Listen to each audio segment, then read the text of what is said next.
Hey everyone, tonight we begin deep beneath the waves, in a steel tube the color of thunder, 30 meters down. Red lights smear across sweat and oil, and the air tastes faintly of battery acid.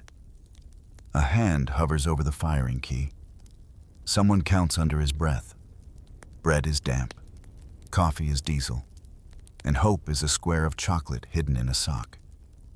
You've heard the legends of the Grey Wolves' tonnage charts, aces, and easy kills.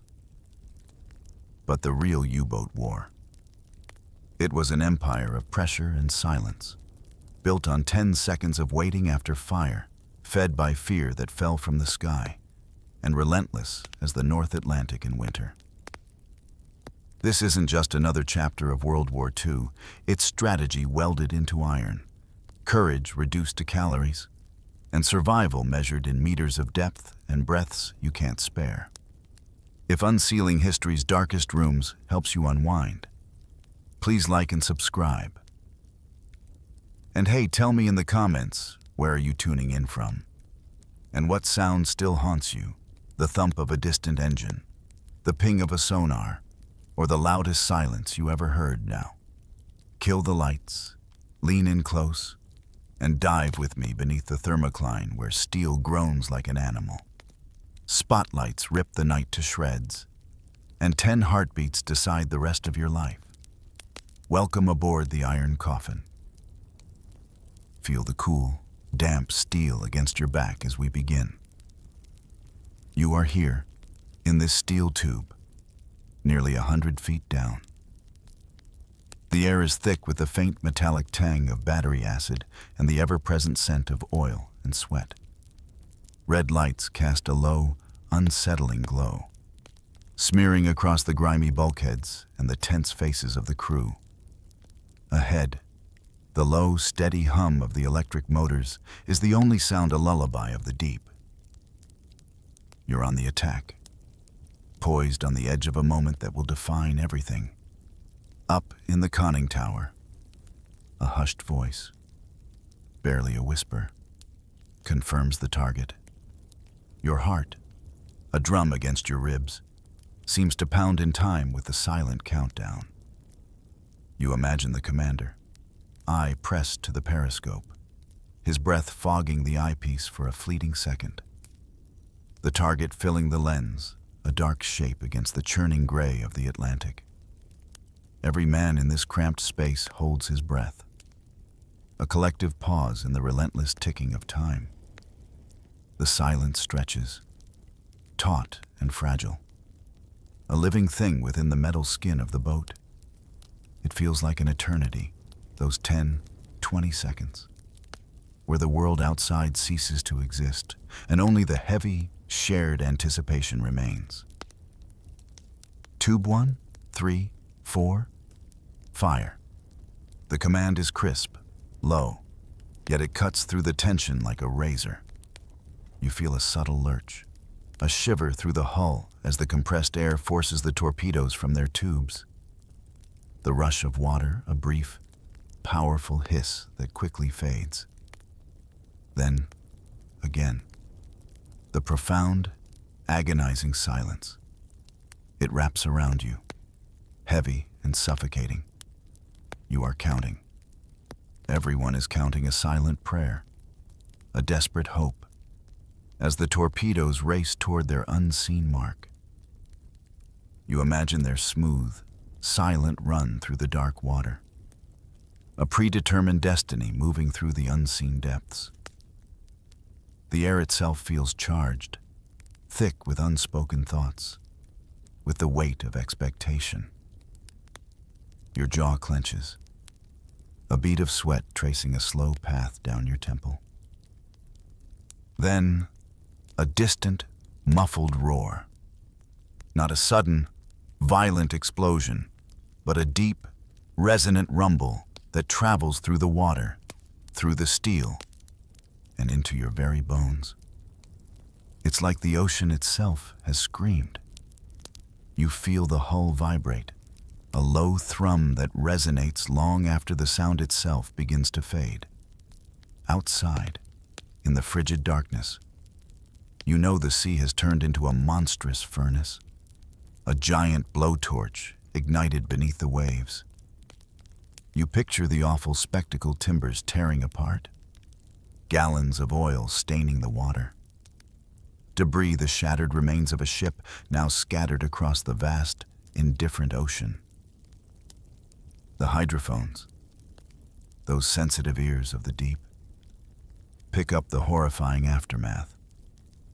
Not just the tearing metal, the groaning timbers, but sometimes, if the attack is close enough, if the conditions are just right, a sound you can never truly unhear, the faint, desperate, chilling screams of men.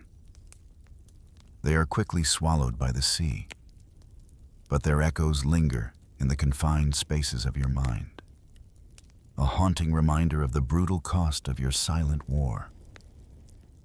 A grim joke, sometimes whispered in the dark, suggests that team building today means not flushing while stalking. It's a dark humor, born of desperation and the strange, distorted ethics of a war fought in the abyss. But there's no time for reflection, no moment to dwell on the sounds of the dying ship. The order is immediate, urgent. A jolt back to the perilous present. Dive now. In less than 30 seconds, the enemy will react. Searchlights will begin to rip across the surface, and shell fire will rain down, seeking out the ripple of your periscope, the faint outline of your conning tower. You are a ghost, a predator, and now you must vanish. The boat begins its swift descent, the pressure building with every foot, the world above becoming a distant, deadly memory as you slip back into the empire of pressure and silence, leaving behind the wreckage, the screams, and the terrible, undeniable truth that in this war, there is no rescue for the vanquished. The celebration, if you can even call it that. For a successful strike is always cut short by the terrifying reality of becoming the prey. One moment, you're the hunter. The next, the hunted. The command echoes through the boat, sharp and immediate crash dive. Your body tenses, muscles bracing, as the boat begins its terrifying descent. It's not a gentle glide, it's a controlled fall, like an elevator with its cables severed, plummeting through the water. The deck tilts violently beneath your feet, and you grab for a handhold, your knuckles white against the cold steel. The hull, the very skin of your metal coffin, groans under the immense, crushing pressure of the deep. It's an organic sound, like a living beast in agony, the steel plates protesting against the unimaginable weight of the ocean. Lights flicker, then blink out completely in some sections, plunging parts of the boat into an unsettling darkness, illuminated only by the faint red glow of emergency lamps. The compass, freed from its stable equilibrium, spins wildly, a frantic, meaningless dance, mirroring the disorientation that threatens to overwhelm you. It's a surreal, bone-jarring ride, offering what the crew grimly calls free chiropractic for all. As the boat drops deeper, the temperature inside begins to climb. Rapidly, the combination of the heat generated by the machinery, the enclosed space, and the sheer number of bodies quickly turns the U-boat into a sweltering furnace. You feel the sweat stream down your face, your back, soaking through your worn uniform. The air, already thick with diesel and human odor, now steams, carrying the heavy scent of your own exertion and fear. It can reach nearly 160 degrees Fahrenheit, a suffocating heat. A diesel-scented sauna where every breath is a struggle, every movement an effort. Your skin is clammy, your throat dry, a constant craving for water, a dull ache. The survival playbook is simple, yet agonizing. You creep along on batteries, moving at a snail's pace, barely making a ripple in the water, trying to melt into the ocean's vastness. Or you play dead, settling on the seabed, silent and motionless, hoping to be mistaken for wreckage, for a feature of the ocean floor, not a living, breathing machine full of vulnerable men. Every man moves with deliberate, slow precision. The smallest sound, a dropped wrench. A misstep could be the difference between life and death. The only sounds are the rhythmic drip of condensation, the soft hiss of compressed air, and the ragged breathing of your comrades. Sometimes, when a depth charge has caused damage, a diver, a lone figure in a heavy suit, must crawl outside, into the bone-chilling darkness of the deep. He works in a swirling cloud of falling debris, the shattered remains of his own boat settling around him, a grim reminder of the fragility of your existence. His mission is to patch a leak, to secure a plate, to buy a few more precious hours, or even minutes, of life for those sealed inside. It's a lonely, terrifying task, a testament to the desperate lengths men will go to. But the ultimate threat, the final boss, as it's grimly referred to, often comes from above the aircraft. There's a sudden, sharp cry, cutting through the heavy air, a sound that makes every heart lurch plain. Starboard. The quiet conversations, the hushed jokes, the momentary respite of a shared glance. It all ends instantly. Laughter dies in throats. The realization that eyes in the sky are scanning the surface, waiting to send down their deadly payload, reasserts itself with brutal force. You hear the distant drone, growing louder, and you know, with chilling certainty, that your silent world could explode into a cacophony of thunder and ripping steel at any second. The premium spa of 160-degree steam now comes with the added massage of depth charges, a chilling joke that barely hides the terror. You hold your breath, again, and wait. In the confines of this steel tube, every sensory experience becomes magnified, particularly the most fundamental ones.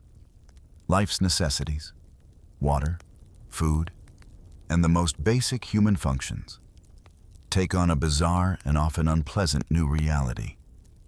You quickly learn the true value of fresh water, a commodity more precious than gold.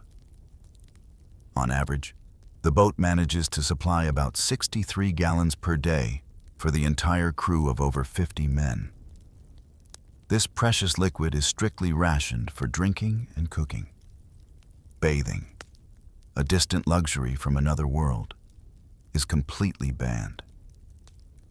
The thought of a long, hot shower is a phantom sensation, a cruel memory that drifts through your mind in the sweltering heat.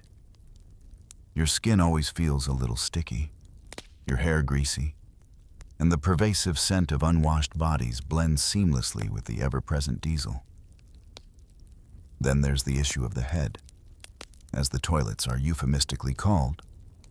For a crew of over 50, there are just 2. And for the first part of a patrol, during the initial weeks at sea, one of these vital facilities is often repurposed, stuffed to the brim with extra food stores and provisions, becoming an unlikely pantry. So, for dozens of men, only one toilet remains functional, an arrangement that tests the limits of human dignity and patience. But the true horror of the head isn't just the queue or the cramped conditions, it's the plumbing itself.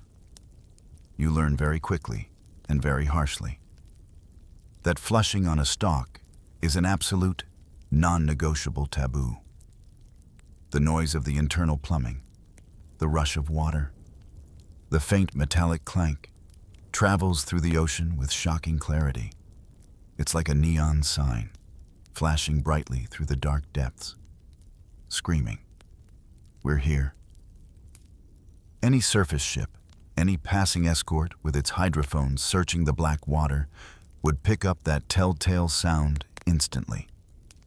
So, when the boat is silent, stalking a convoy or evading a hunter, you simply wait. You endure, holding on, sometimes for hours, for what feels like an eternity, until the immediate threat has passed. The discomfort is a constant, grinding pressure, a low thrum beneath all the other anxieties. The galley, a minuscule space, is the domain of one man, the cook, who works with minimal gear and under the most challenging conditions. Imagine trying to prepare meals for over 50 hungry men in a space barely larger than a closet, constantly swaying, pitching, and rolling. About 12 tons of stores, everything from canned goods to sacks of potatoes, are crammed into every conceivable nook and cranny of the boat. This includes, as we mentioned, the dreaded head, where crates of provisions sit uncomfortably close to the solitary toilet. To ward off scurvy, which was a very real threat on long patrols, citrus fruits are carefully preserved and rationed. And chocolate, chocolate. It becomes more than just a sweet treat. It's the currency of joy, a small, dark square of comfort in a world of deprivation. A piece of chocolate can buy favors, alleviate a moment of despair, or simply offer a brief, fleeting escape. But no matter how carefully prepared, no matter how much effort the cook puts in, every single dish, without fail, tastes faintly of diesel fuel. It's in the air, in the water, in the very fibers of the boat, and it permeates everything. This unique, inescapable flavor earns your rations the grim nickname diesel food. Sometimes, in a moment of dark, shared humor, someone will crack a joke about starting a new fragrance line, U-boat cologne.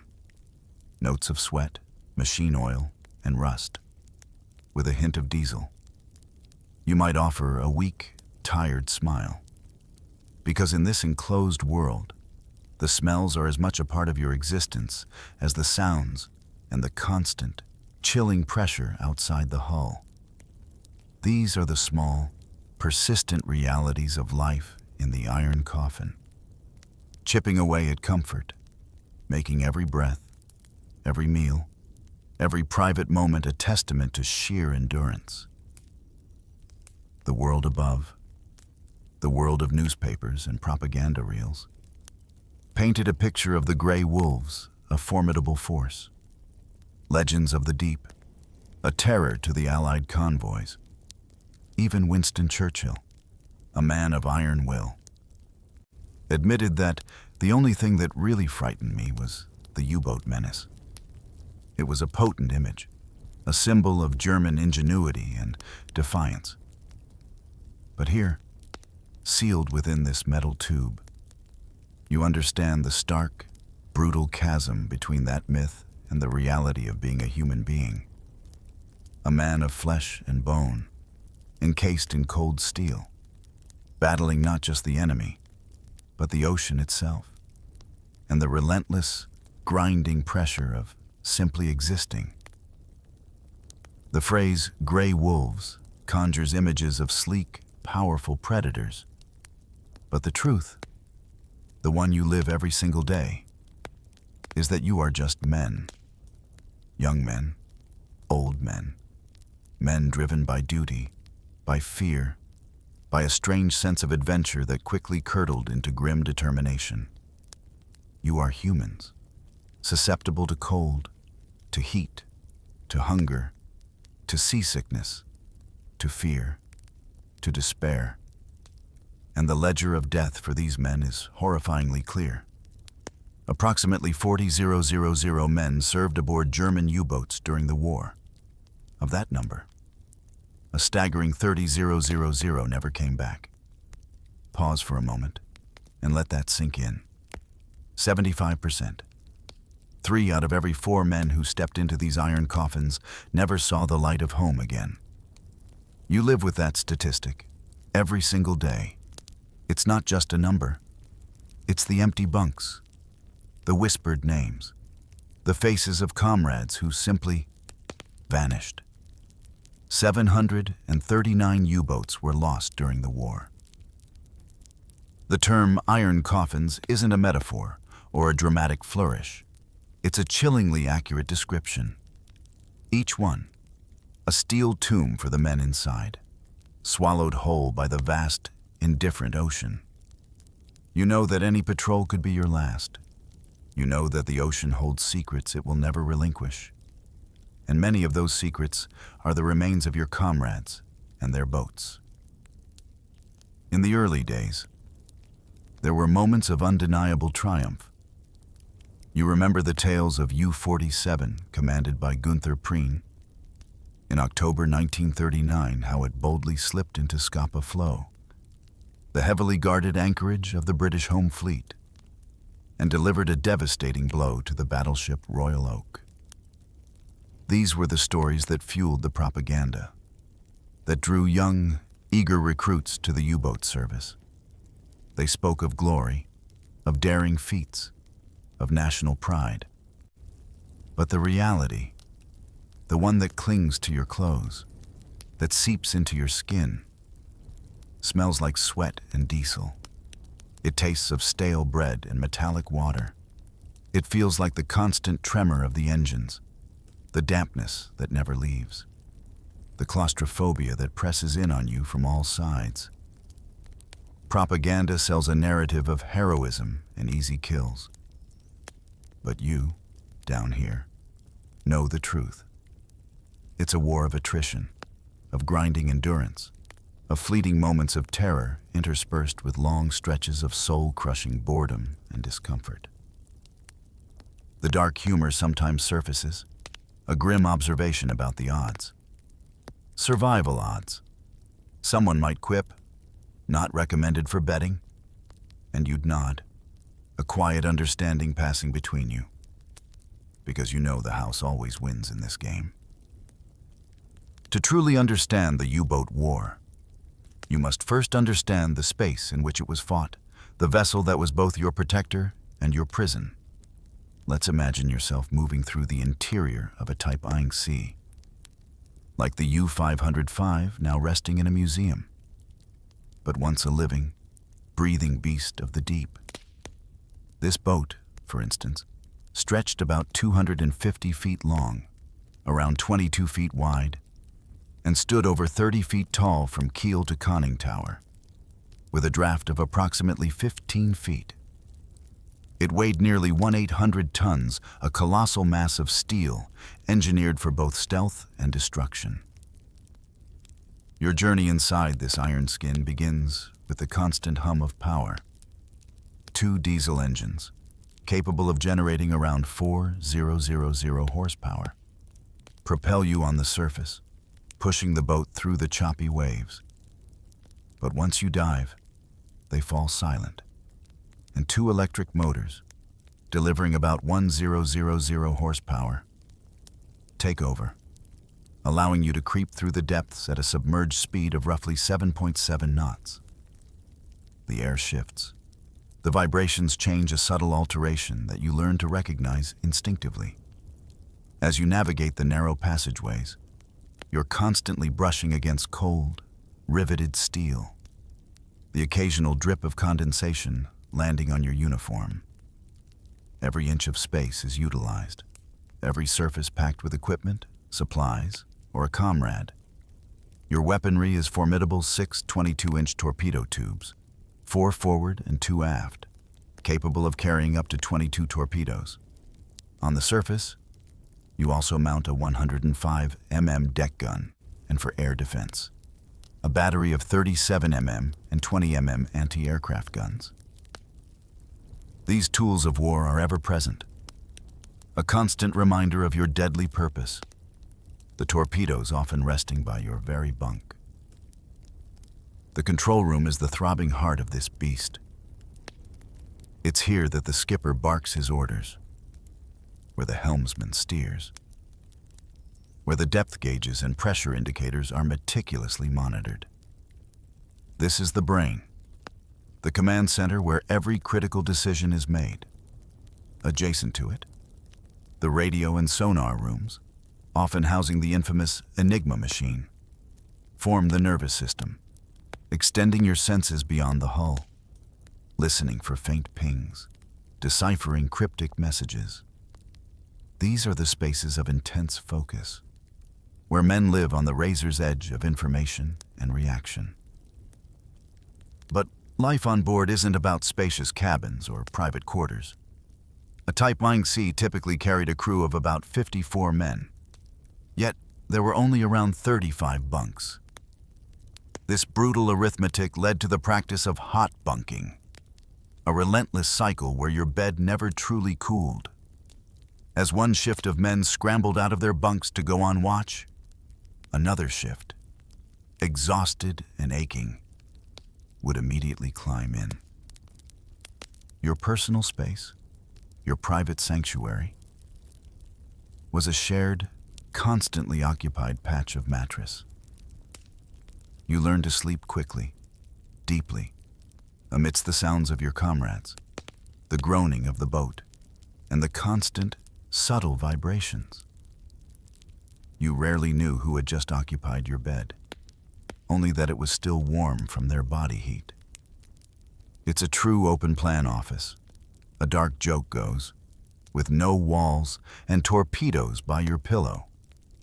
There are no doors, few curtains, and privacy is a concept relegated to a forgotten world. Every sound, every cough, every whispered conversation is shared. You live in an intimate, inescapable proximity, a shared experience of claustrophobia that binds you together, for better or worse, in this metallic womb.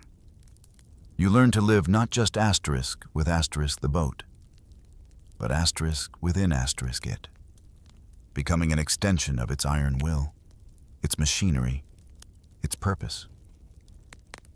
While the depths hold their own silent terrors, the surface of the North Atlantic, particularly, is a brutal realm that tests the very limits of human endurance. When running on the surface, often to recharge batteries or to reach a new patrol area, you are exposed to the full, untamed fury of the ocean. Your life on board settles into a relentless rhythm, 3 8-hour shifts, watch, sleep, fix, a cycle that repeats until delirium begins to set in, blurring the edges of your perception. Standing watch on the bridge, exposed to the elements, is a visceral experience. The waves are not just waves, they are often house-high, towering walls of water, green and dark, crashing over the conning tower with thunderous force. The boat becomes a toy, tossed and buffeted, dipping and rising with sickening lurches. You are soaked to the bone within minutes, the freezing spray stinging your eyes, coating your face with a thin layer of salt and ice. Here, safety lines are not merely precautions, they are vital lifelines, more important than any medal. One slip, one moment of inattention, and the ocean will claim you without a second thought, swallowing you into its frigid depths. U-boats, for all their power and stealth underwater, were notoriously awful seakeepers. They pitched and rolled violently, making any movement a challenge, and every minute on the surface a battle against the elements. You are constantly wet, constantly cold, the wind whipping at your clothes, chilling you to the bone. The sheer physical toll is immense. And then there is the seasickness. It's a relentless, debilitating force that can humble even the most hardened sailors. Officers, hardened by years at sea, are often seen retching over the side, their faces pale green, their bodies racked with nausea. The infamous U-570 early in the war. reportedly surrendered to the British simply because its entire crew, including the captain, was so incapacitated by seasickness and lack of training that they couldn't function. But the elements are not the only threat on the surface. The sky, especially after the early years of the war, became a domain of constant danger. The advent of airborne radar and powerful lee lights transformed the night into a deadly hunting ground. You stand on watch, peering into the inky blackness, the wind howling around you, the roar of the waves, a constant presence. And then, without warning, the world is ripped apart by an agonizing, blinding beam of light. A lee light. It cuts through the darkness, pinning the U-boat like a moth to a board. In that instant, every man on the bridge knows the score. Once lit, it's a desperate race against time to get down, to dive, to plunge into the blessed darkness of the deep before the bombs begin to fall. The Bay of Biscay, that stretch of water off the coast of France, became a particular gauntlet, a brutal survival exam that every boat had to pass on its way out to patrol, and again on its perilous return. It was a hunting ground for Allied aircraft, a place where many U-boats met their end. Every departure, every return, was a test of nerves, a gamble against the odds. In those dark, freezing watches, as the boat groaned and shuddered, a grim joke sometimes circulated: the watch shift MVP. The most valuable player was simply the one who managed to produce the least pukes per hour. It's a small, bleak attempt at humor in the face of overwhelming odds. A quiet acknowledgement of the relentless, stomach-churning reality of life on the surface. No one is born a U-boat man. You are forged, slowly and painfully, in the crucible of specialized training. Many of the recruits were incredibly young, often just 17 years old, barely out of childhood. They signed up, drawn by the call of adventure, by the propaganda of glory, by the promise of becoming a gray wolf. What they were handed instead was a manual to hell, a crash course in survival in the most hostile environment imaginable. Your journey began with a rigorous 6-month U-boat school. This wasn't just about learning tactics or navigation. It was about learning the boat itself, intimately, fundamentally. You were expected to know every single valve, every pipe, every lever, every component of the vessel, not just by sight, but by touch, by sound. You learned to navigate the labyrinthine corridors in absolute darkness, relying on muscle memory and the contours of the steel, because in the blacked-out depths, that knowledge could mean the difference between life and death. You could probably identify burning electronics by smell alone, a grim but essential skill. Physical conditioning was relentless. One of the more harrowing drills was the 5-meter escape tower. This wasn't some theoretical exercise. It was practical, hands-on, and utterly terrifying. You were put into a small, water-filled chamber, pressurized, and then had to force your way out, ascending through the water to the surface, simulating an emergency egress from a sunken submarine. It was a daily morning calisthenic, a stark reminder of the ever-present danger, a training that imprinted the raw terror and the necessary calm of survival deep within your very being. Then came the Baltic practice patrols, where theory met harsh reality. Here, you performed crash dives, those exhilarating, stomach-lurching plunges to the deep, again and again. 20 seconds was the target, a speed run to safety.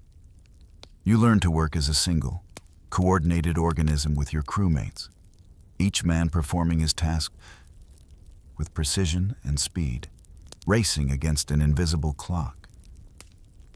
The alarms would blare, the deck would tilt, and the world above would vanish in a rush of water, all in a heart-stopping blur. A unique culture quickly developed among submariners. There was a fierce pride, a sense of belonging to an elite, if doomed. Brotherhood. You were submariners, set apart from the surface sailors, whom you often referred to, with a touch of dark humor, as targets. You lived in a different world, faced different dangers, and shared a bond that transcended rank or background. Your lives depended on each other in the most absolute terms.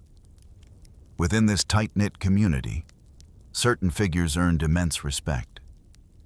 The chief engineer, for instance, was seen almost as a sorcerer, a wizard of steel and steam, capable of coaxing life back into temperamental machinery, of diagnosing and fixing any mechanical ailment. Even the skipper, the ultimate authority on the boat, would often defer to the chief engineer, asking for his verdict on the boat's condition, on the feasibility of a maneuver.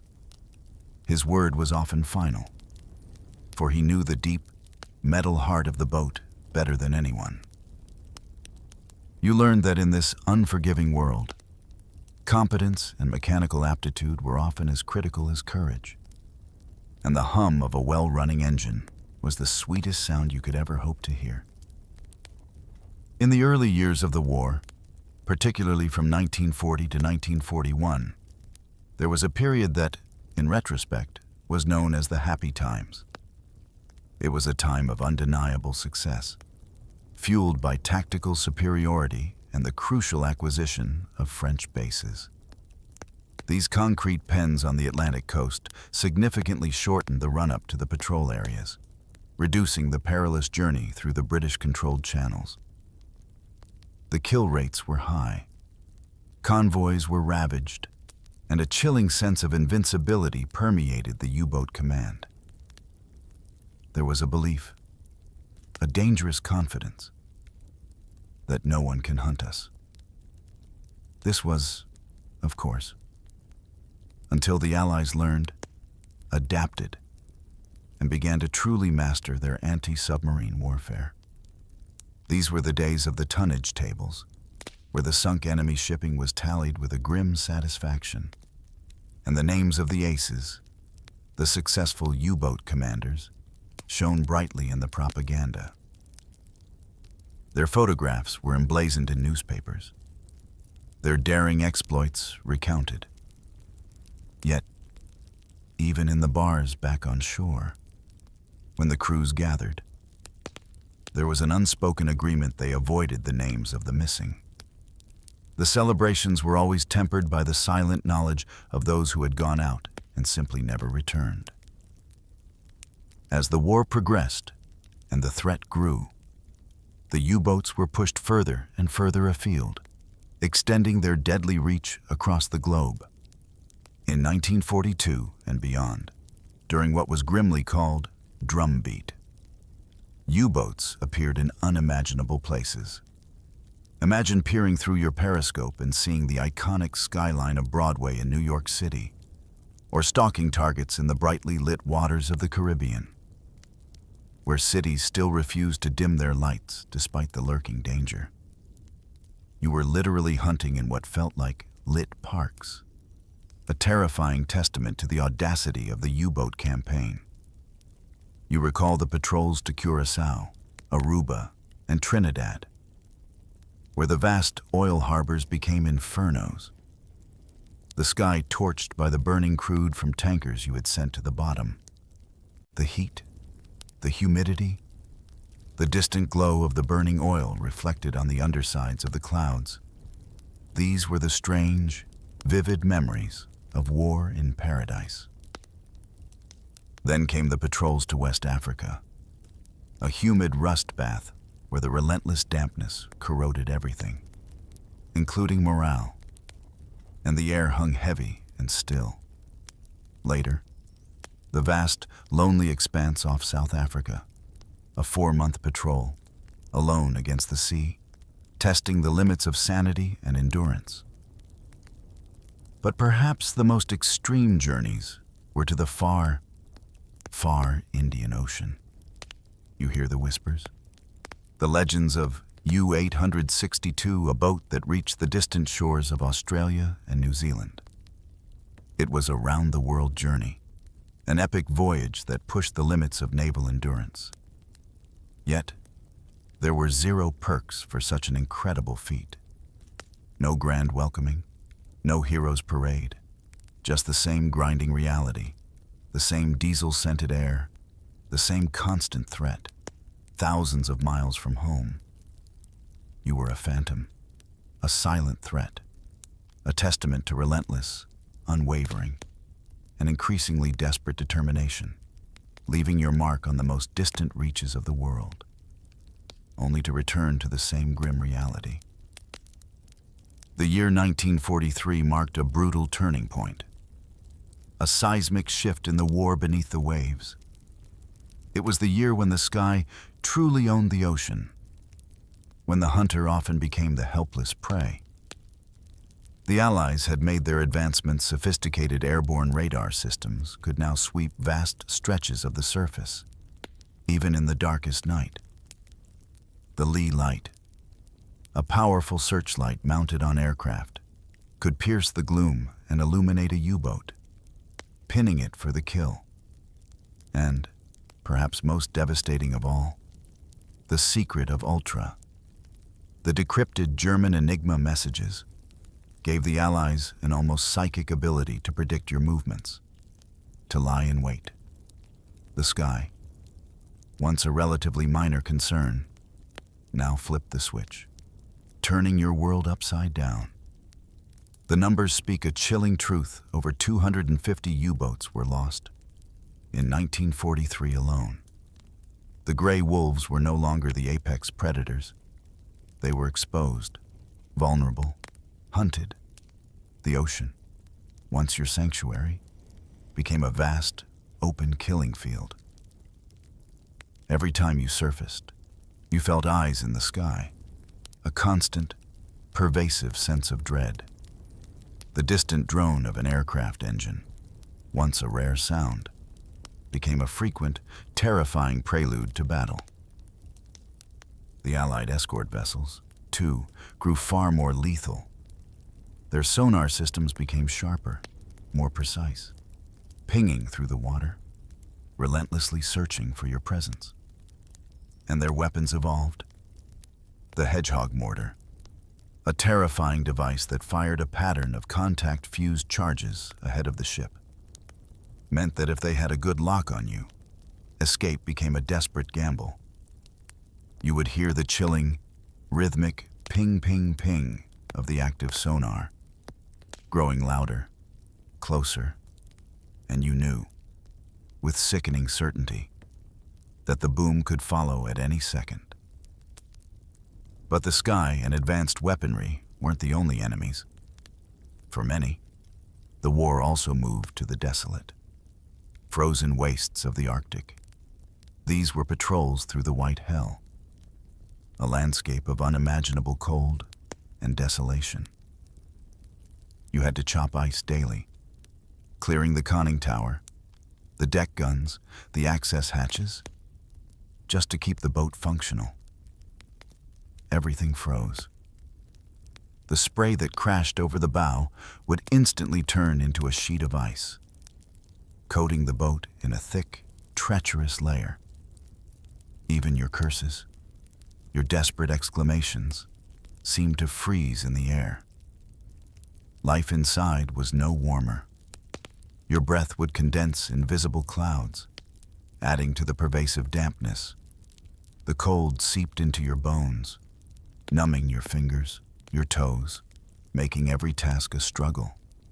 Bread, hard as a rock, needed a hammer to break off chunks. Butter had to be chiseled with a knife.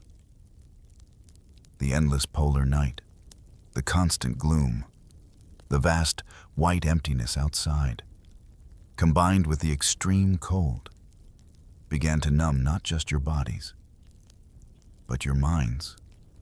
Hope, already a precious commodity, became even scarcer. fragile as ice in the sun. Many boats, too many, simply vanished on these Arctic runs, swallowed by the ice and the sea. Their logs, their last reports, would end abruptly with the chilling, official designation, no return. The grim joke about the heating budget being zero and the temperature of despair being infinite felt less like a joke and more like a simple, undeniable truth in that brutal, frozen realm. You were alone, fighting against an enemy you could not see, in a world that sought to freeze you solid. As 1944 dawned, the war for the U-boats was entering its desperate endgame. The targets, once plentiful, were now scarce, and hunters seemed to be everywhere, a constant, unseen presence. Your gear, your boat, everything was worn to the bone, strained by years of relentless combat and the punishing sea. The spirit, too, was weary, stretched to its breaking point. The snorkel, a desperate innovation, offered a temporary reprieve. This extendable mast allowed the U-boat to run its diesel engines and recharge batteries while remaining submerged, hidden just below the surface. But it came with its own price, persistent headaches from the stale, recycled air, the constant drip of condensation, and in extreme cases, even hallucinations caused by oxygen deprivation. It was a trade-off, a devil's bargain for a few more hours of concealment. The crews, too, were changing. The experienced veterans were gone, lost to the depths, replaced by green crew's young men, barely trained, some who couldn't even swim. Their inexperience was a terrifying liability. One wrong valve, one moment of confusion, and the game was over. The tragic fate of U-1206 stands as a stark testament to this peril. A new captain, attempting to use the wrong toilet valve, inadvertently flooded the boat with seawater. The water seeped into the batteries, producing deadly chlorine gas, forced to surface in a desperate bid for air and survival. The U-boat was immediately spotted and sunk by Allied aircraft. A toilet, of all things, became their downfall. Just as the curtain was falling, a glimpse of the future emerged. A tantalizing post-credits DLC in the form of the Type 21 U-boat. This revolutionary design was a battery beast, designed for unprecedented speed and endurance underwater. A true submarine built to fight submerged, not merely to dive.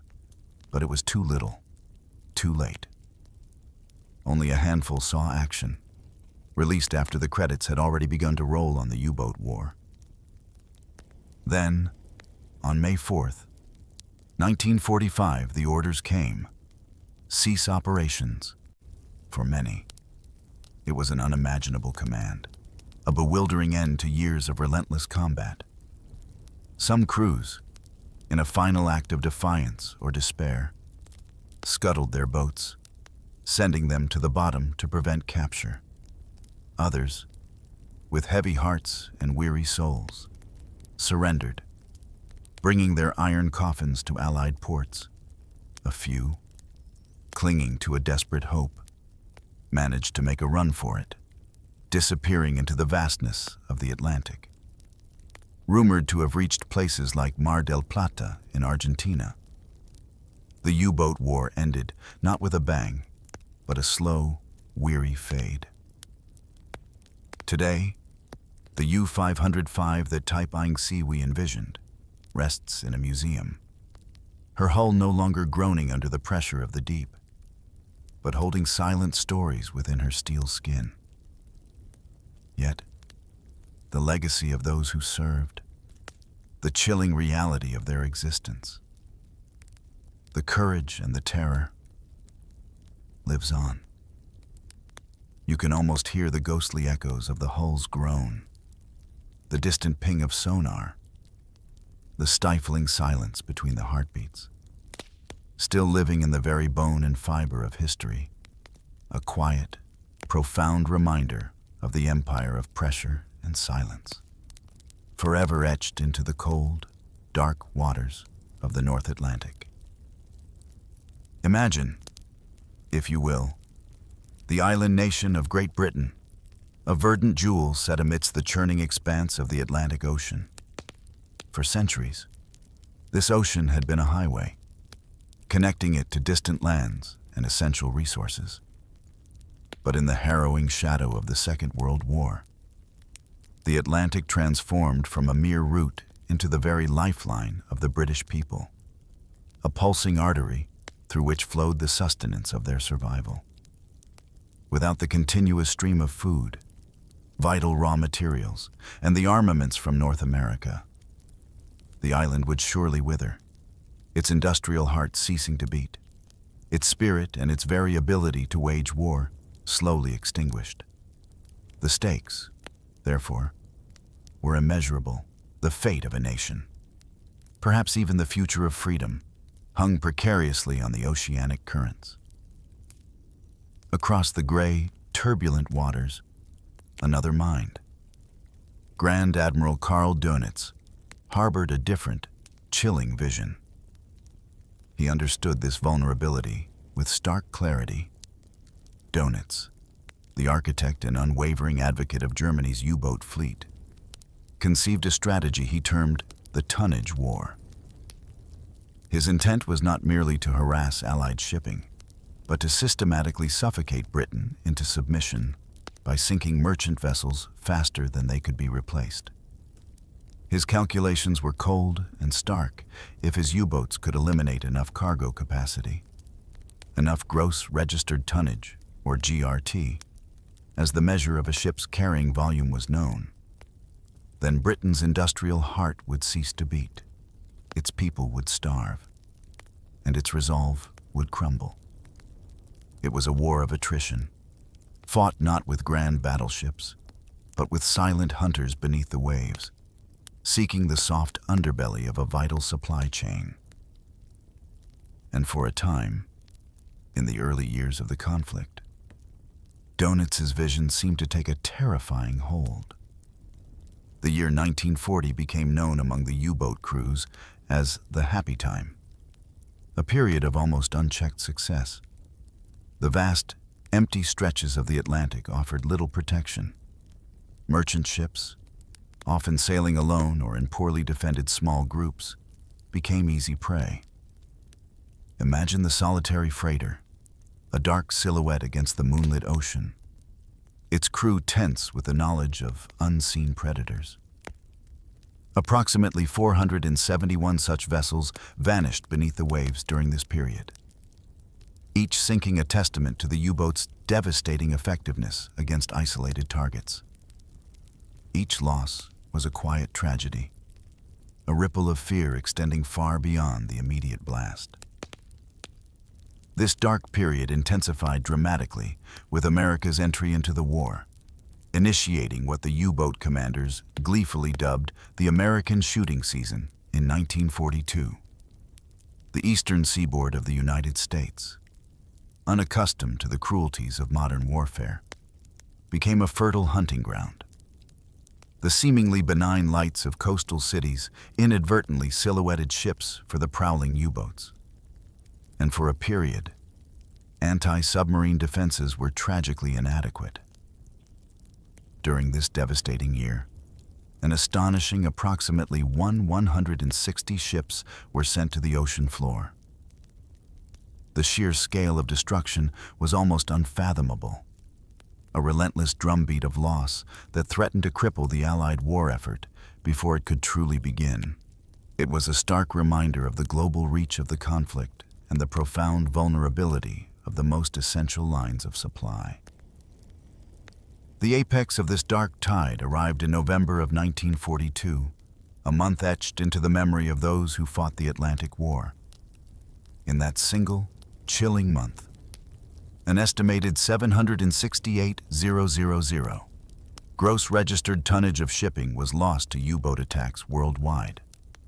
To visualize this, Imagine the cargo capacity of hundreds of ships, enough to supply entire armies or feed vast populations, simply disappearing into the cold, crushing depths. This figure represented not just steel and oil, but hope, effort, and lives, all swallowed by the insatiable ocean. It was a stark, undeniable peak in the Allies' struggle, a moment when the very fabric of their logistical network seemed on the verge of unraveling.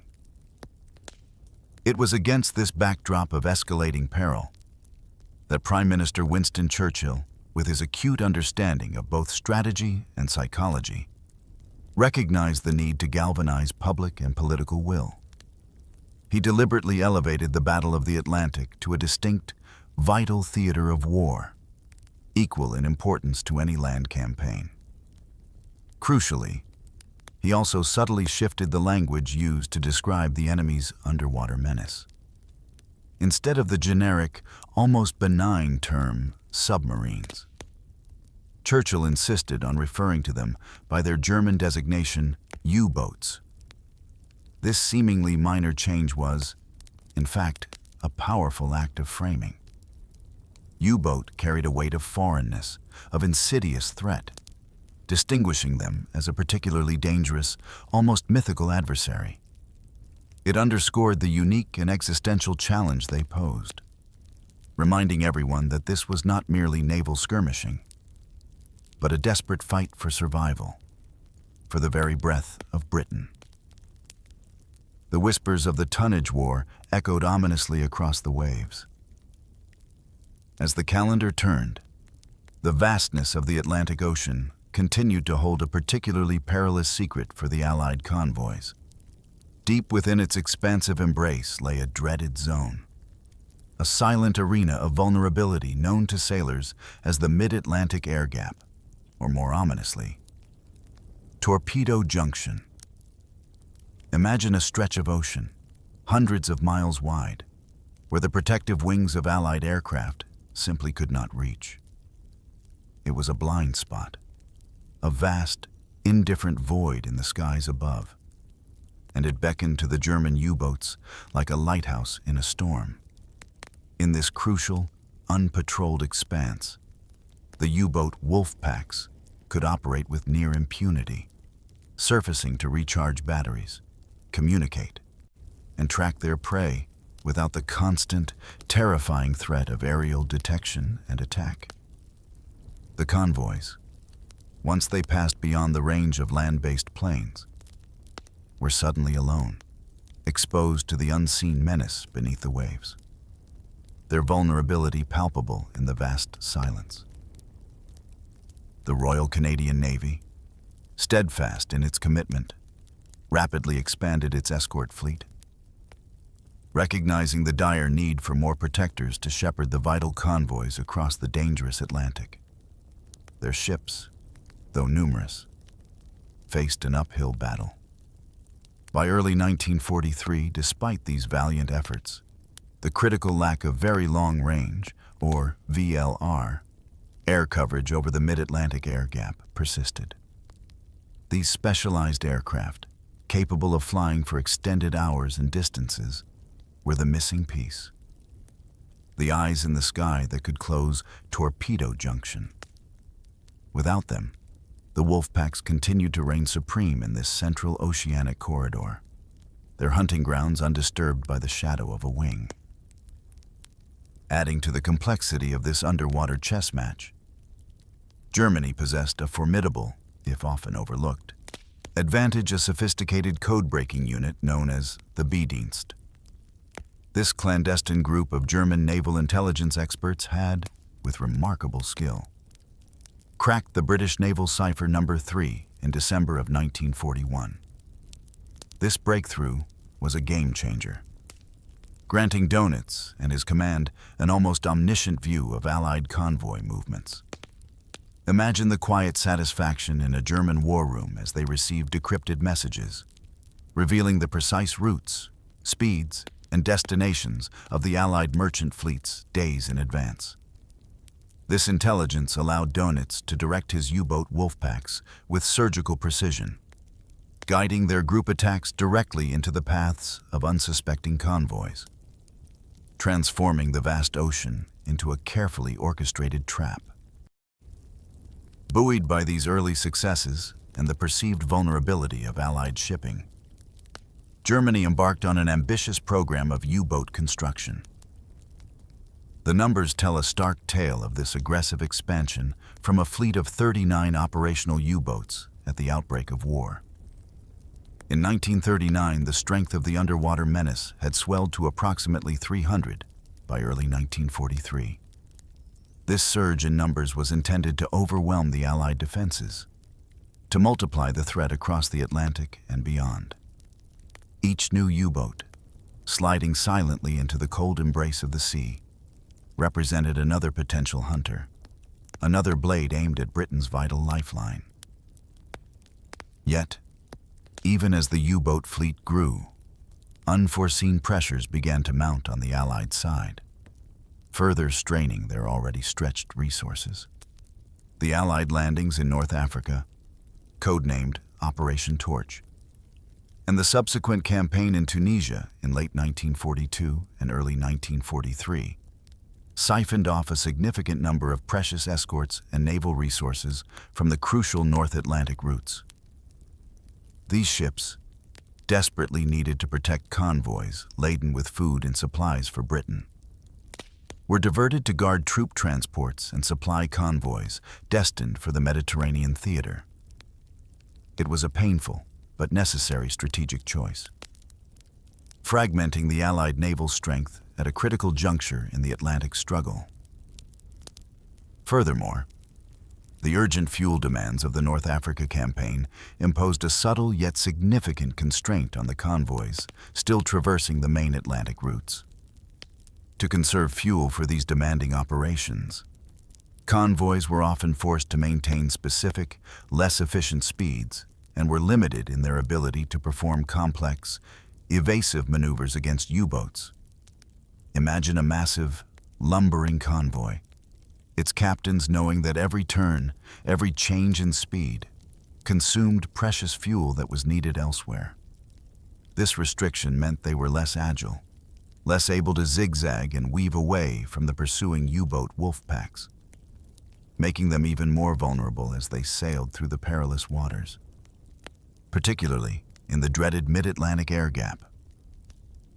The silent hunters gathered, their advantage amplified by the twin forces of geography and strategic necessity. As the calendar turned its pages to March of 1943, a shadow of deep concern fell over the Allied command centers. The raw numbers appeared stark and alarming: 120 ships, representing a staggering 704,000 gross registered tonnage, or GRT, were lost worldwide during that month. The Atlantic theater, the very crucible of Britain's survival, bore the brunt of this onslaught, accounting for 484,000 GRT of those losses, a chilling 74% increase month over month. The whispers of the tonnage war grew louder, threatening to become a deafening roar. In the hushed halls of power, the feeling was palpable: a crisis was upon them, a moment where the very fabric of their resistance seemed to fray.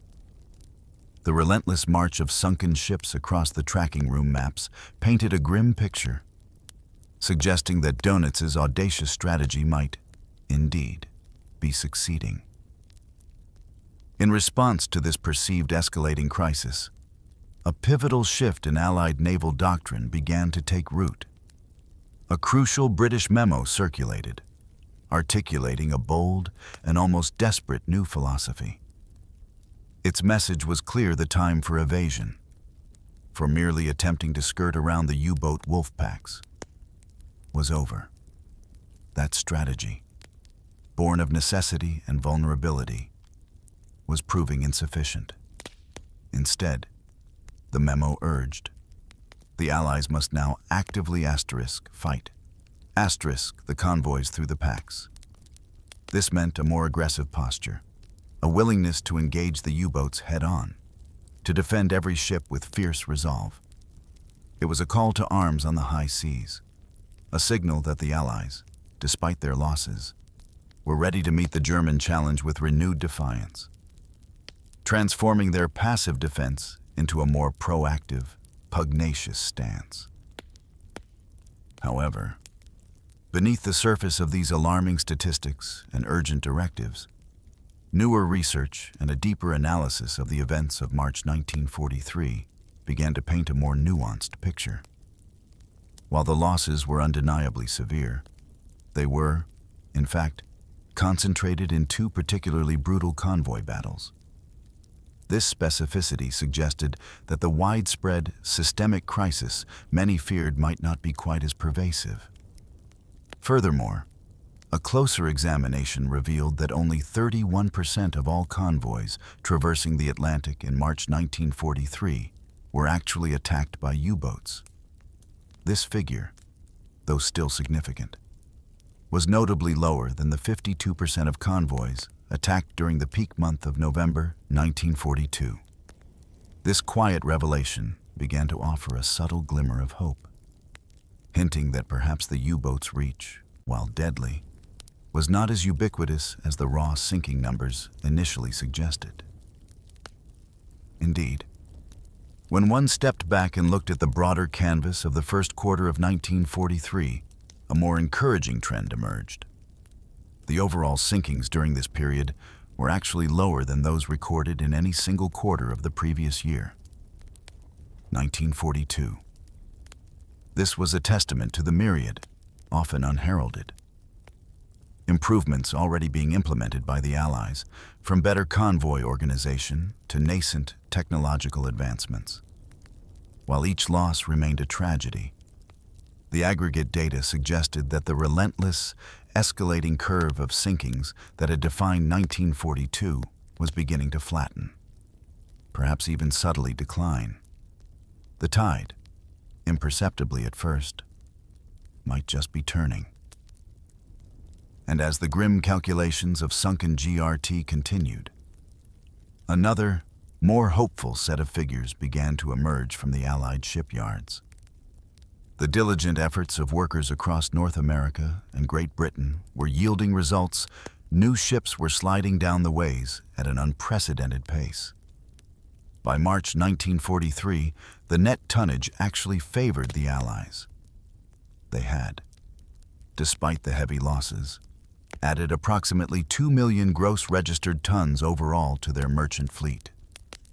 This was a critical metric in the tonnage war, signaling that while Germany might be inflicting painful blows, the Allies were now, for the first time, collectively building new vessels faster than the U-boats could sink them. The arithmetic of survival was slowly, quietly, but decisively shifting in their favor. The final verdict on March 1943, then, became clear it was indeed a localized crisis, a moment of acute danger focused on specific convoy engagements, rather than a widespread, systemic collapse of Allied shipping. More importantly, the broader strategic trend, though often hidden beneath the waves of immediate loss, was already swinging decisively towards the Allies. The groundwork laid by persistent innovation, industrial might, and strategic adjustments was beginning to bear fruit. The storm was far from over, but the first subtle whispers of a calmer horizon were beginning to be heard amidst the ceaseless roar of the Atlantic waves. In the hushed, almost reverent chambers of Bletchley Park, nestled quietly in the English countryside, a silent revolution was unfolding. Here, brilliant minds toiled tirelessly to decrypt the seemingly impenetrable enigma codes used by the German military. This monumental effort yielded a stream of intelligence, codenamed Ultra, that offered the Allies an unprecedented glimpse into the enemy's strategic intentions. For the Battle of the Atlantic, Ultra's primary value lay in its ability to pinpoint the general areas of U-boat operations. Imagine the immense relief, the quiet triumph, as intelligence officers could, days in advance, identify vast oceanic zones where wolf packs were likely to gather. This information was primarily used for rerouting convoys, allowing them to gently steer clear of the most dangerous, U-boat-infested waters, often by hundreds of miles. It was a strategic advantage, a quiet whisper of warning across the vast ocean. Yet, Ultra was not a perfect oracle. Its power came with inherent limitations. The decryption process was complex and time-consuming, leading to intelligence delays that could stretch up to 72 hours. While immensely valuable for strategic planning, this delay meant Ultra could not provide real-time warnings of an impending attack. Furthermore, in 1942, a period of agonizing blackout occurred after the Germans introduced new settings for their Enigma machines, rendering Ultra temporarily blind. During these dark intervals, the Atlantic again became a realm of pure guesswork and harrowing uncertainty for the Allies. Imagine the tension in the tracking rooms. The maps suddenly devoid of those vital red warning zones, the sense of working in the dark, vulnerable to the unseen. In London, within the labyrinthine corridors of the Admiralty, a dedicated and highly secretive unit, the Submarine Tracking Room, served as the nerve center of the Atlantic War. Here, a diverse group of analysts, often women and retired naval officers, painstakingly fused every available scrap of intelligence. Ultra decrypts, along with radio direction finding intercepts and patrol reports, were meticulously pieced together on vast wall maps, gradually building a comprehensive, if constantly shifting, picture of U-boat deployments. This room was a cauldron of information, where disparate threads of data were woven into a coherent tapestry. It was from this crucible of analysis that the crucial orders to steer convoys were issued, directing them along safer paths, attempting to thread the needle through the invisible minefield of U-boat patrols. It is crucial to understand that Ultra, for all its revolutionary impact, remained a strategic tool, not a tactical crosshair. It provided a broad overview, a general sense of where the U-boats were congregating, allowing convoys to dodge the most obvious traps. But it could not provide the real-time, instantaneous warning needed to prevent an attack once a U-boat had actually spotted a convoy. Imagine receiving a map that shows general enemy troop movements in a wide area, but not the exact location of a sniper about to fire. Ultra offered the former. The latter required something more immediate, more tactile. It was a powerful shield for evasion, but not a weapon for a direct kill. Therefore, for Ultra's strategic intelligence to truly translate into U-boat kills, it had to be paired with advanced tactical sensors. This was the critical next step in the evolution of anti-submarine warfare. Tools like ASTIC sonar, radar, and high-frequency direction finding, or HFDF, were the eyes and ears of the escort vessels. Ultra might guide a convoy away from a known danger zone. But if a U-boat still managed to make contact, it was these tactical sensors that would allow the escorts to pinpoint the submerged hunter, track its movements, and unleash the lethal power of depth charges and other weaponry. The interplay was complex. Ultra offered the big picture, but tactical sensors provided the necessary precision to engage. This sophisticated blend of strategic intelligence and tactical awareness gradually led to a profound mindset shift among Allied commanders and escort crews. The initial, desperate goal had been pure evasion, to simply dodge the U-boats, to get the vital cargo through, even if it meant leaving the hunters unmolested. But as the intelligence flowed and the sensors matured, a new, more aggressive philosophy began to take hold, from evasion to active hunting. The vast Atlantic was no longer just a place to survive. It was becoming a battleground where the predators could themselves become the prey. The whispers of Ultra were slowly transforming into the calls of the hunt. The vast, often unforgiving expanse of the Atlantic demands more than just courage. It requires ingenuity.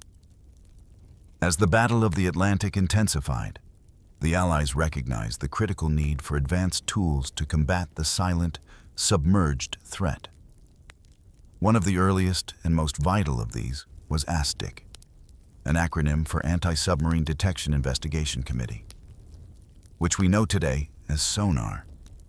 Imagine an escort ship cutting through the waves, silently sending out pulses of sound into the murky depths. When these sound waves struck a submerged object, like a U-boat, they would echo back, allowing the ASTIC operator to determine both the range and bearing of the contact. It was like gaining a pair of underwater ears, suddenly able to locate the unseen hunter. This crucial technology transformed the cat-and-mouse game, giving escorts the ability to accurately track and close in on U-boats lurking beneath the surface, preparing for a devastating attack. The pinging sound of ASTIC became the heartbeat of the hunt. While ASTIC reigned supreme underwater, the Allies also desperately needed eyes for the surface. Night and the often turbulent sea presented perfect cover for U-boats to surface, recharge batteries, ventilate, and travel at higher speeds. The advent of 10-centimeter wavelength radar proved to be a quiet revolution.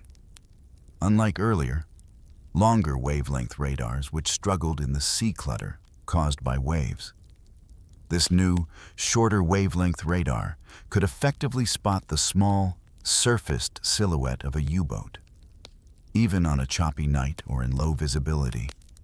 Imagine a radar screen, previously filled with confusing echoes, now displaying a clear, distinct blip, a U-boat, unexpectedly exposed. This capability stripped the U-boats of their nocturnal advantage, forcing them to remain submerged for longer periods, slowing their progress and making them more vulnerable to the relentless hunt. Another crucial innovation in the Allies' sensor arsenal was high-frequency direction finding, or HFDF, affectionately known by its crews as Huff Duff. This remarkable technology was designed to intercept and pinpoint the location of U-boat radio transmissions. U-boats, especially when operating in wolf packs, frequently communicated with their command headquarters, the BDU, to report convoy sightings and coordinate attacks. These transmissions, though brief, emitted radio waves that HFDF receivers on escort ships could detect. Imagine a ship's radio operator, listening for those fleeting signals, then using sophisticated equipment to triangulate the bearing of the U-boat, often out to a range of approximately 15 to 25 miles.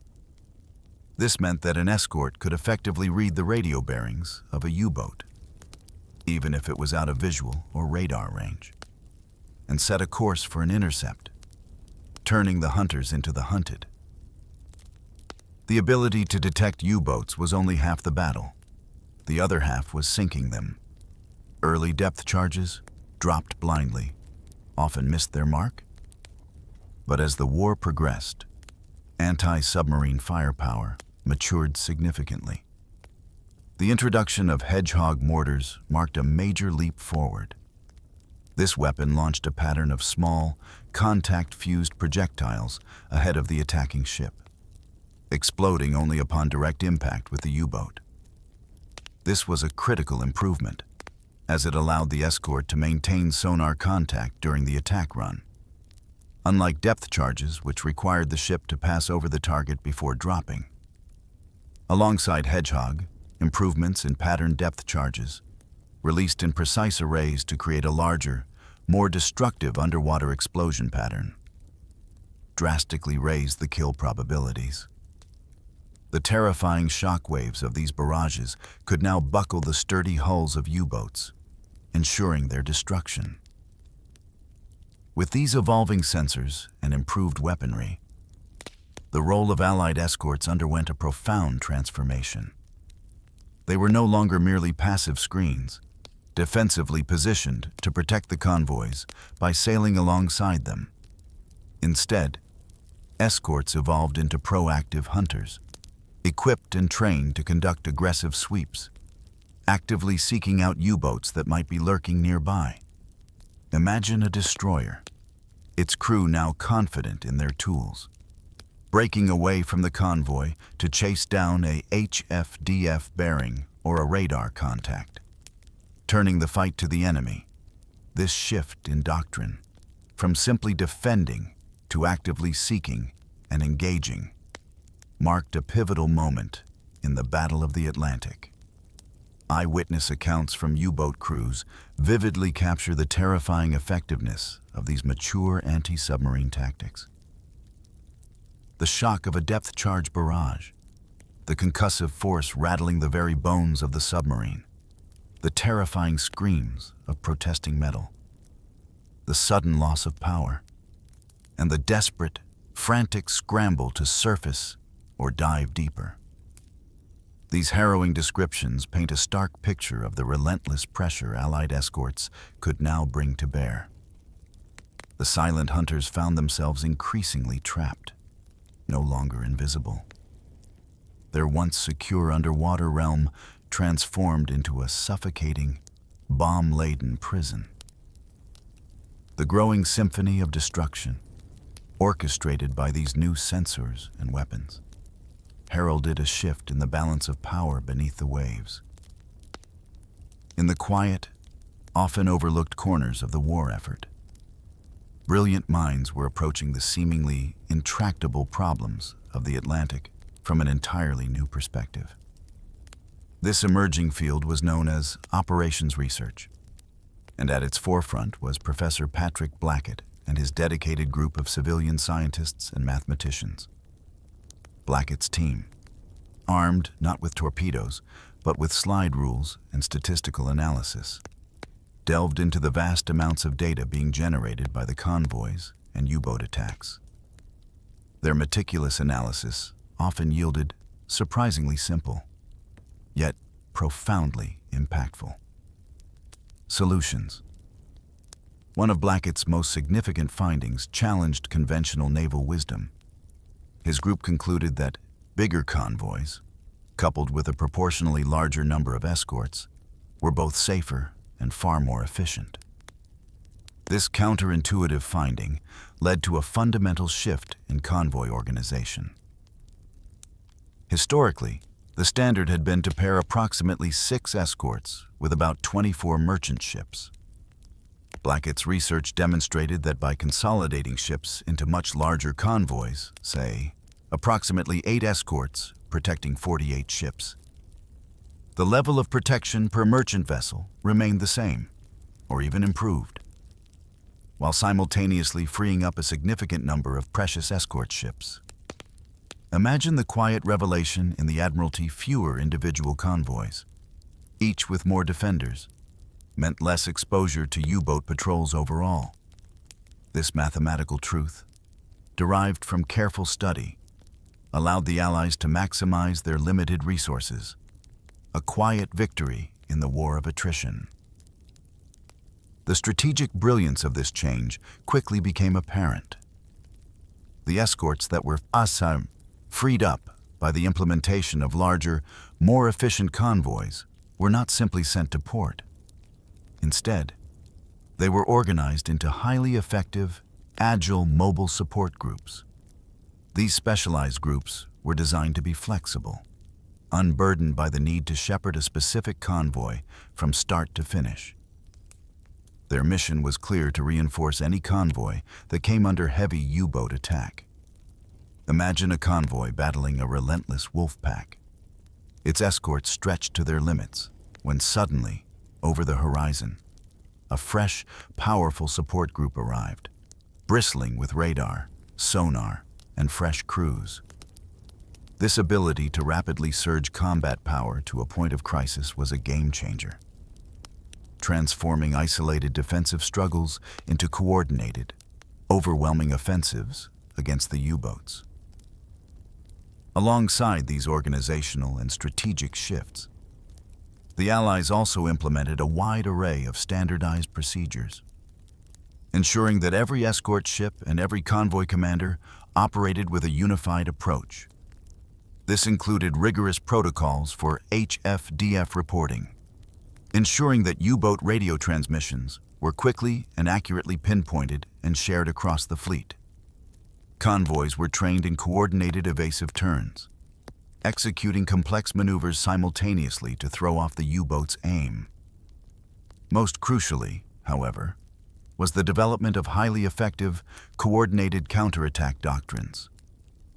Imagine a U-boat making its approach, only to find itself suddenly targeted not by one, but by multiple escorts, working in concert, dropping a deadly pattern of depth charges. These standardized responses created a formidable, disciplined defense that the U-boats found increasingly difficult to penetrate. The war in the Atlantic was not just fought on the sea, but above it as well. Better training and tighter coordination between ships and anti-submarine aircraft proved instrumental in closing the kill chain. Escort captains learned how to vector patrolling aircraft to U-boat sightings, and air crews learned how to effectively guide ships to submerged contacts. Imagine the synergy of patrolling aircraft spotting a surfaced U-boat, then radioing its position to a nearby escort, which could then close in, using its sonar and depth charges. This seamless ship-air collaboration ensured that U-boat detections, whether by sea or by air, rarely went unpunished. It was a deadly dance, exquisitely choreographed, that amplified the effectiveness of both arms. The culmination of these advancements in operations research, organizational shifts, and enhanced training led to a profound pivot in Allied doctrine. The desperate initial goal of the war had been purely defensive to protect the convoys and ensure safe passage. Now, the mindset had evolved into a far more aggressive find, fix, finish approach. Escorts were no longer just guardians. They were hunters. They were equipped and trained to find the U-boats using their sophisticated sensors. To fix their location, tracking them relentlessly. And finally, to finish them with overwhelming anti-submarine firepower. This aggressive, proactive posture marked the true turning point in the Battle of the Atlantic, transforming the vast ocean from a hunting ground for U-boats into a graveyard for Germany's silent fleet. One of the most persistent and deadly vulnerabilities for Allied convoys in the Atlantic was the infamous Mid-Atlantic Air Gap, that expansive stretch of ocean where land-based aircraft simply could not reach. It was here, in this torpedo junction, that U-boat wolf packs operated with near impunity, surfacing freely, confident in the absence of overhead eyes. The Allies knew this gap had to be closed, and the solution lay in the rapid expansion of very long range, or VLR, aircraft. At the beginning of 1943, the number of Coastal Command VLR aircraft was relatively modest, standing at approximately 17 in February. Yet, through Herculean efforts in production and deployment, this critical fleet surged to around 49 aircraft by May of the same year. This swift increase, though seemingly small, represented a monumental leap in coverage and capability. These VLR aircraft were the true guardians of the Atlantic skies, and their ranks included legendary planes such as the formidable B-24 Liberators, the robust Whitleys, the majestic Sunderland flying boats, and the versatile Catalinas. Each of these aircraft brought unique capabilities to the fight, but collectively, they began to weave an impenetrable air-sea kill web across the once vulnerable air gap. Imagine the sight of Sunderland, its distinctive shape skimming the waves, its sharp eyes scanning the vast surface for any telltale sign of a U-boat. These aircraft weren't just spotters. They were armed with bombs, depth charges, and machine guns, capable of engaging the U-boats directly. Their presence forced the silent hunters into a constant state of high alert, denying them the freedom to operate on the surface. Further bolstering this aerial assault was another critical innovation, the escort carrier. These smaller, more numerous aircraft carriers were designed to sail directly with the convoys, providing organic air cover precisely where and when it was needed most. Unlike their larger, more glamorous fleet carrier cousins, escort carriers were rugged, purpose-built vessels, capable of launching and recovering fighter planes and torpedo bombers right over the convoy lanes. Imagine the reassurance for a merchant sailor, seeing the protective umbrella of aircraft circling overhead, knowing that even in the middle of the Atlantic, they were not truly alone. These carriers brought the air gap to the U-boats, transforming their safe havens into perilous hunting grounds. The impact of this burgeoning air power was immediate and profound. The constant, watchful presence of VLR aircraft and the planes from escort carriers forced U-boats to stay submerged for far longer periods. Submerged. A U-boat was dramatically slower, often moving at just a few knots compared to its surface speed. It was also effectively blind, relying on hydrophones for directional sound, but lacking the panoramic view from the surface. Furthermore, extended submergence meant a rapid depletion of battery power and a severe degradation of crew morale, as the air grew stale and the pressure of the depths became relentless. The U-boat wolf packs, once so coordinated and deadly, found their tactics shattered. Staying submerged meant they could not effectively communicate, regroup, or position themselves for group attacks, leading to widespread disorganization. The numbers swiftly reflected this dramatic shift. Aircraft, once a peripheral threat to U-boats, rapidly began to account for approximately half of all U-boat losses. Imagine the quiet, devastating efficiency of a patrolling aircraft, swooping down on a surprised U-boat attempting to surface, delivering a fatal blow with depth charges or rockets before the submarine could even begin its emergency dive. This aerial dominance meant that U-boats were often caught unawares, their opportunities for attack dwindling, their own survival becoming increasingly precarious. The sky, once a neutral expanse, had now become the U-boat's most formidable adversary. With the mid-Atlantic air gap decisively closed, and with air power working in concert with the increasingly sophisticated surface escorts, the Allies seized the initiative across the entire Atlantic route. The battle, once a desperate struggle for survival, had shifted. No longer were the convoys merely trying to evade. They were now actively defended, supported by a layered network of air and sea power that stretched from shore to shore. The vast, indifferent ocean was slowly, but surely, being tamed, transforming from a domain of German advantage into a highway of Allied logistical triumph. The gentle hum of aircraft engines now brought not just surveillance, but the very promise of victory. To truly understand the turning tide in the Battle of the Atlantic, we can quietly observe a specific encounter that encapsulates the Allied victory convoy, SC-130, which embarked on its perilous journey between May 18th and 21st, 1943. This convoy was a vital artery, comprising 37 merchant vessels laden with essential supplies, their hulls cutting through the vast expanse of the northern Atlantic.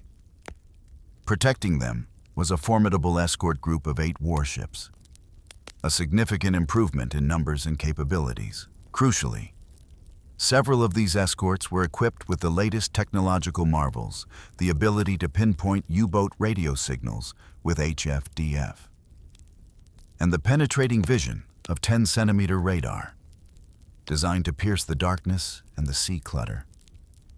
The stage was set for a decisive confrontation. Across the gray, turbulent waves, Grand Admiral Dönitz and his command, the Befehlshaber der U-Boote, or BDU, meticulously massed an impressive force of approximately 25 U-boats. These submarines, forming two distinct wolf packs, codenamed Donau 1 and Donau 2 and a third, Ihler, were specifically directed to intercept SC-130. Their strategic objective was clear and audacious, to target the convoy precisely in the remaining, still vulnerable, stretches of the mid-Atlantic air gap. Imagine the quiet tension in the BDU war room, maps adorned with the converging forces, the expectation of a crushing victory against this vital Allied lifeline. Unknown to Dönitz, however, the Allies possessed their own, deeply guarded secret weapon, ultra-intelligence. The product of the tireless work at Bletchley Park had indeed read the German plan, the detailed intentions of the wolf packs, their positions, and their intended target convoy, SC-130, were all laid bare. It was a strategic advantage of immense value, a quiet whisper of impending danger. Yet, in a frustrating twist of fate, a communications fault, an unforeseen glitch in the complex web of wartime messaging, tragically prevented this critical intelligence from reaching the escort commander of SC-130 in a timely manner. The information, though known, remained a silent warning, unable to directly guide the immediate tactical decisions on the scene. Despite this unfortunate communications lapse, the Allied escorts of SE-130, now armed with their advanced sensors and a new, aggressive doctrine, were far from defenseless. They conducted proactive sweeps, their HFDF antennae silently turning, their radar beams meticulously searching the horizon. The convoy itself, under the disciplined command of its commodore, executed frequent and well-practiced evasive turns. Imagine the massive merchant ships, usually ponderous and slow, suddenly swinging in unison, their movements designed to throw off the U-boat's attack vectors. This combination of vigilant searching by the escorts and swift, coordinated evasive action by the convoy created an increasingly frustrating and dangerous environment for the German wolf packs trying to get into an attacking position. The true turning point in the battle for SC-130 came with the timely arrival of Allied aircraft. As the convoy entered the ever-shrinking air gap, the distinctive roar of engines filled the air. VLR, Liberators, and Catalinas, the long-range guardians of the Atlantic, descended upon the scene. Their presence was a terrifying shock to the U-boats.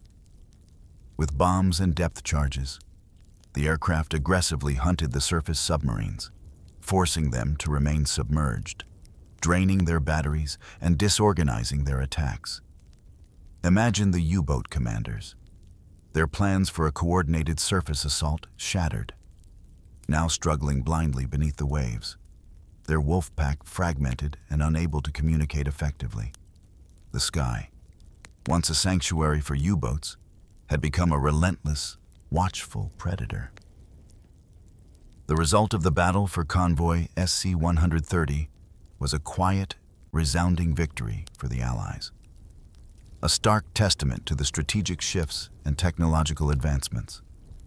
In a testament to their combined efforts, 3 U-boats were sunk, their silent hulls sent to the cold, crushing depths of the Atlantic. And remarkably, 0 merchant ships were lost. This was a triumph of immense proportions, demonstrating the efficacy of layered defense, proactive hunting, and air-sea coordination, Among the tragic losses for Germany, U-954 was sunk, and aboard her was Kapitänleutnant Peter Dönitz, the son of Grand Admiral Karl Dönitz. This personal tragedy for the architect of the tonnage war underscored the escalating human cost of his now failing strategy, a quiet and somber note in the symphony of Allied victory. The month of May 1943 would forever be etched in the annals of German naval history, but not with pride. It became known as Black May, a period of staggering, unprecedented losses for the U-boat fleet. In that single, brutal month, an astonishing 41 U-boats were lost to Allied countermeasures. To grasp the scale of this catastrophe, consider that this represented approximately 1/4 of Germany's entire operational U-boat fleet at the time. It was a crippling blow, a relentless decimation that sent shockwaves through the U-boat command and the Kriegsmarine as a whole. The silent hunters were themselves becoming the hunted, and their once secure underwater domain was now a realm of terrifying vulnerability. The Black May losses were not isolated incidents. They were a relentless, daily drumbeat of destruction that deeply shocked the Befehlshaber der U-Boot, or BDU. The grim statistics piled up on average. More than one U-boat was lost every single day during May. Imagine the mounting despair in the German command centers, the quiet dread settling over the U-boat pens as one by one. Their silent hunters simply failed to return. This continuous attrition was unsustainable, far exceeding Germany's capacity to replace boats and, more crucially, their highly trained crews. The relentless pressure from Allied air and sea forces had created a grinder from which few U-boats emerged unscathed. The weight of these catastrophic losses finally forced Grand Admiral Dönitz to make an agonizing, strategic decision. On May 24, 1943, with a heavy heart and a profound sense of defeat, he issued the order for the withdrawal of his U-boat forces from the North Atlantic. This was not a tactical retreat. It was an admission that the tonnage war, as he had conceived it, had been decisively lost. The relentless pressure from Allied escorts, air cover, and intelligence had made the North Atlantic simply too deadly for his submarines to operate effectively. The silent hunting grounds, once so fertile, were now a lethal trap. This withdrawal marked the definitive turning point in the Battle of the Atlantic, a clear signal that the Allies had wrested control of this vital oceanic highway. The efficiency of the U-boat arm, once the pride of the Kriegsmarine, had utterly collapsed.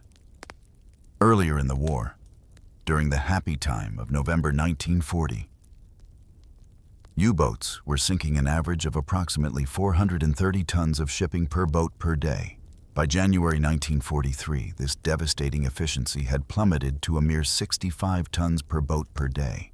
Imagine the sheer futility U-boats venturing out, enduring harrowing patrols, only to return with meager results, or often, not at all.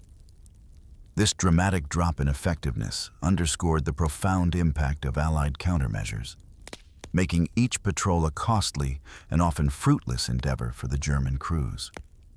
The arithmetic of the tonnage war now weighed heavily against Germany. Another critical factor contributing to this collapse in effectiveness was the devastating loss of experienced U-boat aces. These were the highly skilled, battle-hardened commanders who had wreaked havoc in the early years of the war.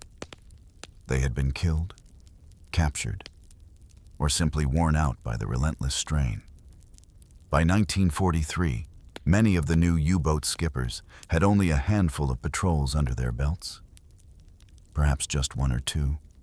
They simply lacked the deep understanding, the tactical cunning, and the raw experience to contend with the sophisticated and aggressive Allied defenses.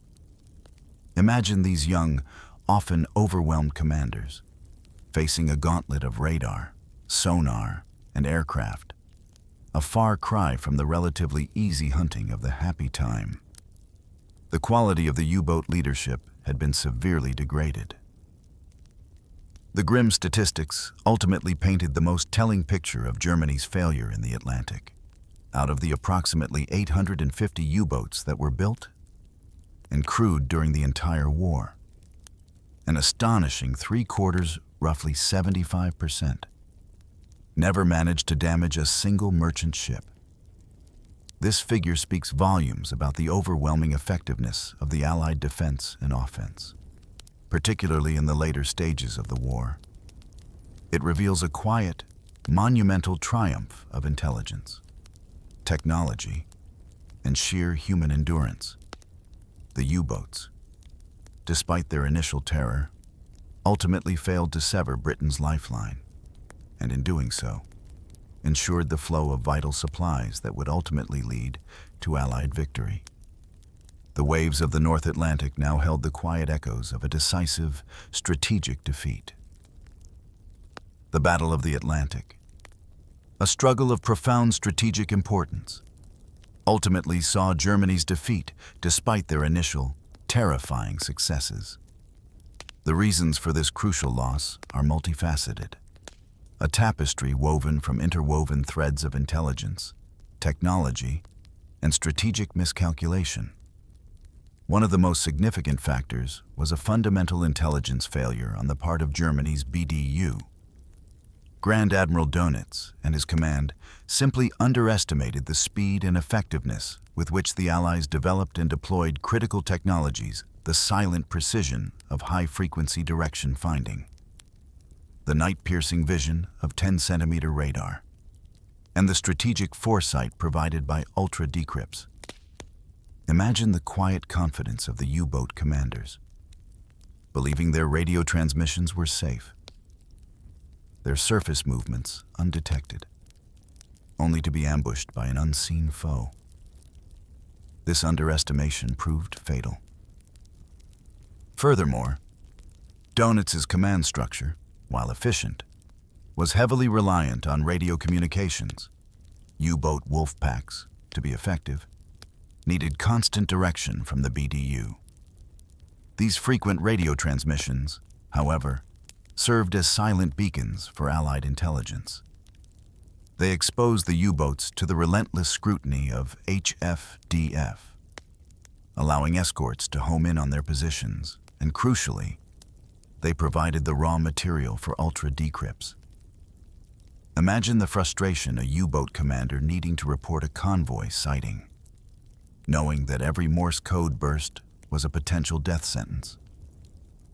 This double-edged sword of radio communication ultimately undermined the U-boat's stealth, turning their necessary lifeline into a vulnerable, exposed thread.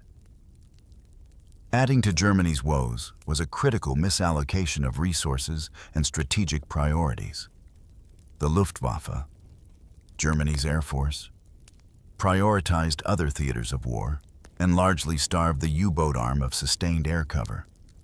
Unlike the Allies, who diligently closed their air gap with VLR aircraft and escort carriers, the U-boats rarely enjoyed consistent aerial protection or reconnaissance. Imagine a U-boat operating in the vast Atlantic, always looking over its shoulder, knowing that any Allied aircraft it encountered would be a hunter, not a protector. This absence of dedicated air support significantly hampered U-boat operations, making them far more vulnerable on the surface and limiting their ability to effectively coordinate wolfpack attacks. The sheer quantity of U-boats produced by Germany, while impressive in numbers, did not translate into sustained quality or effectiveness. While the U-boat fleet swelled to hundreds of vessels, the rapid attrition of highly trained crews, especially the experienced aces of the early war years, meant that many of these new hulls were crewed by green, inexperienced sailors and commanders. Imagine a young U-boat captain, with only a patrol or two under his belt, facing a sophisticated Allied escort group bristling with advanced sensors and aggressive tactics. The U-boats were more numerous, but the skill and tactical prowess of their crews could not keep pace with the escalating sophistication of Allied anti-submarine warfare. Towards the later stages of the war, Germany did introduce some remarkable technological innovations, such as the snorkel, which allowed U-boats to run their diesel engines while submerged, and the revolutionary type Wayuu electro-boot submarines. These advanced designs were truly ahead of their time, offering dramatically improved underwater speed, endurance, and stealth. However, these innovations came too late. The tide of the Battle of the Atlantic had already turned decisively in 1943. By the time these late-tech U-boats could be mass-produced and deployed, the Allied anti-submarine defenses were already too overwhelming, and Germany's strategic position was too dire. To reverse the collapse that had occurred, they were brilliant solutions, but to a problem that had already been solved. The strategic outcome of Germany's loss in the Battle of the Atlantic was nothing short of monumental. With the U-boat threat effectively neutralized by mid-1943, the Atlantic Ocean transformed from a perilous battleground into a vital, secure Allied logistics highway. Imagine the uninterrupted flow of ships laden with troops, tanks, and supplies, now crossing the ocean with relative safety. This secure logistical network was absolutely fundamental to the success of subsequent Allied campaigns, the invasion of Tunisia, the landings in Sicily, the arduous fight through Italy, and ultimately, the monumental D-Day invasion of Normandy, codenamed Operation Overlord. Without control of the Atlantic, these crucial operations, which decided the fate of the war in Europe, simply would not have been possible. The quiet, relentless struggle for the Atlantic, often fought unseen beneath the waves, was perhaps the most crucial victory of the entire Second World War. And with that, my fellow nocturnal historians, our tranquil journey through this pivotal chapter of history gently concludes, leaving us with the enduring echoes of courage, innovation, and strategic triumph.